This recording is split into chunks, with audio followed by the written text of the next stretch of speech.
This is how I removed the front airbag from my 2006 Audi A8. I used a 10mm, remove this airline.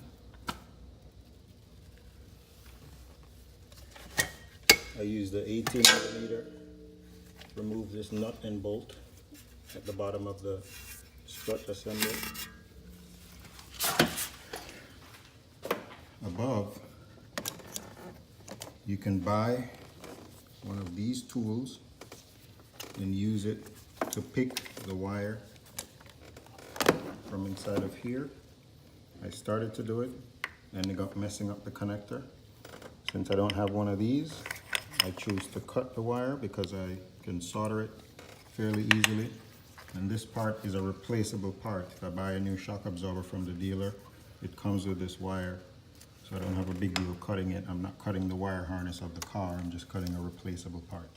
So I'll resolder this. There's enough length for me to resolder it. When I cut it, I just tuck it in here.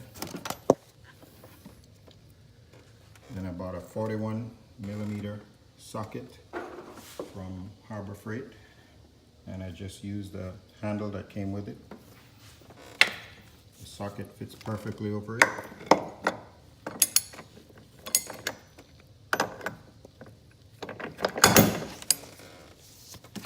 Loosen that,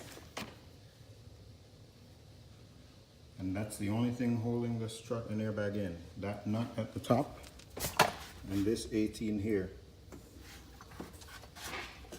And all you have to do is use your hand and just grab this and push it up slowly to get it over this bar. It's not a lot of force. Just push it up and over and let it down, and the whole thing will fall out. It can only be installed the same direction, in the same direction, in one direction. And that's all you have to do. One big nut at the top, one bolt at the bottom, and the airline, and the whole shock can be taken out without touching the pinch bolt, without touching this brake knuckle, without damaging your CV boot or anything like that.